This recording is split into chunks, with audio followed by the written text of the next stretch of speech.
Hello everyone and welcome back to my channel. I am PandaPops and I like to bring you blockchain gaming and crypto related content. If you are new here, don't forget to like and subscribe and click that notification bell if you want to be notified when I upload brand new videos. For today's video, we are jumping into the world of Illuvium. Now, I have been following Illuvium for quite some time, and in the description I will have like their Discord and other helpful links for you guys if you want to go check it out. I did play this when it first came out, and I did do like a quick overview look at it. So if you do want to check that, then I'll link it up above. You can click that.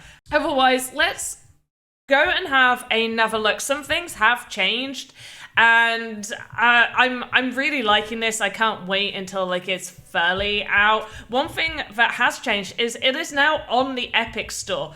I do like that it is on the Epic Store, so that's really cool. That's new. That wasn't the case before, and now it is. I don't know how long it's been there. I've been out of the game a little bit. So, one of the first things that I remembered from playing this is some things aren't overly intuitive. Like the first world in Overworld, we're going to be looking at Overworld right now. One of the first things that I remembered was I remembered running around the first world, not really knowing what to do. There wasn't that much instructions, and I do still feel, although I like it when games aren't too hand-holdy, I do feel like sometimes there needs to be at least a tutorial phase to some extent. With that in mind, obviously I could still remember that where you spawn, you need to interact with that, and it'll bring up a map, which we can see right now. You bring up this map and you select where in here that you want to go. It's also telling you the percentage of resources that have been found. So you know where you want to sort of go and visit. Once again, really nice graphics. I do remember the first time I played it. Exact same PC, nothing's changed on my end, but I do remember there being some issues that if I ran too fast, it sometimes would just crash. It did. It sometimes would just crash. However, they've obviously done something with the optimization because it works. Like, there's no crashing. There's no crashing. So, as you're exploring, you'll see these little white floaty things. You can press Q as well, which will sort of highlight in red if there's resources that you can extract, or if there is one of the little, I don't know what it's called, I'm sorry, one of the little floaty orb things. And you shoot at it and scan, and then you can go and battle inside of it. And that is how you can catch your alluvials that will help you in here. So sometimes you might be wandering around for a little while trying to find some resources. I know I was to start with, but these resources, they do, if you go past them, they do show up on your map. So if you do run past them, you should be able to see, oh, there was something there, and head back and you should be able to find it. And if you have shards, then you can try and catch these alluvials. So this is me catching some alluvials here right now.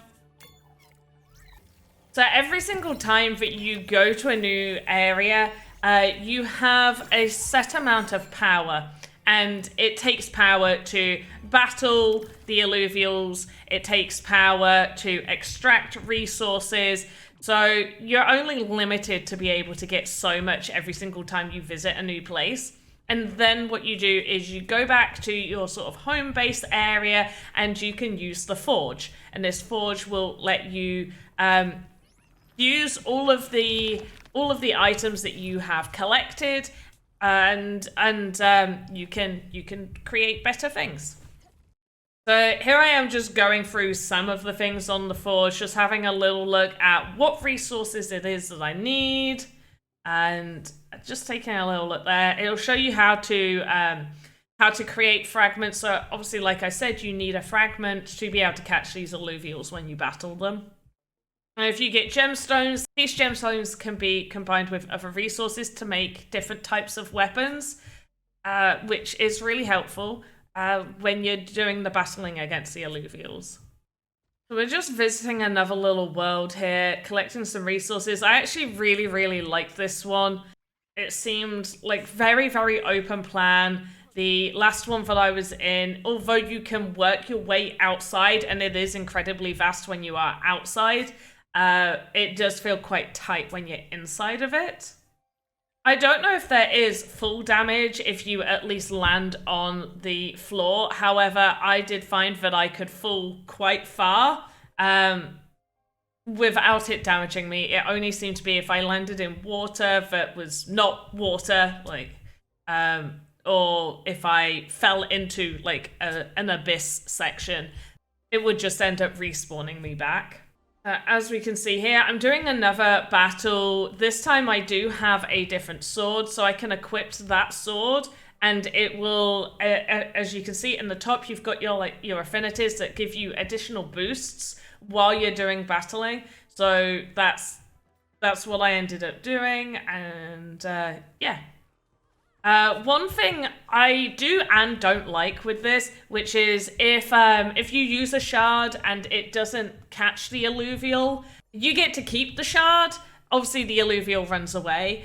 I don't know whether I like the idea of keeping the shard. I like it because obviously it can be kind of hard to get enough resources. You could be grinding for a while. However, I'm just comparing it to some other games where, you know, you expend something to try and catch a creature, and if it doesn't work, you don't get that resource back. So I really, really like Illuvium. I definitely think it's a game that everybody should at least try. It's really, really nice. The graphics are good. Personally, for me, I do feel like, at least for Overworld, there's more stuff to happen. It's still being worked on. I know a lot of people do like Illuvium Arena. If you like games like Teamfight Tactics, then Illuvium Arena would probably be right up your alley. Illuvium is definitely something people should be looking into for sure, and at least testing out. There's no cost to play, so in my opinion, if there's no upfront cost, why not? Why not? Why not just spend like 20 minutes of your day just having a little look? Maybe not even 20 minutes, maybe just 10 minutes. But when something's free like this and it looks nice, like it plays nice, it looks nice. Yes, I would like to see a little bit more instruction. I had a friend that started playing it. They didn't understand how to do anything in Overworld. They really liked Arena. They could understand Arena. That made sense to them. But for Overworld, they're like, I can't find any resources. I was like, yeah, it's not really obvious. You have to interact with the main obelisk. You need to interact with that, which will bring up a map, and you can choose different areas to go to, which have the resources. And I do feel like that's not overly insinuated. Honestly, the creatures themselves are really cute, really well done, very unique. Absolutely love them. I would for sure, as somebody who likes, obviously I love NFTs, that's why I'm in this space, but I'm also a lover of actual goods, especially little cute things. So if they ever made figurines or plushes of some of these creatures, I definitely would want to own one. Can't wait to see what else happens. I will go and play Arena and do a different video on Arena because it has been a really long time since I've played in the Arena, so I would like to see what has changed there.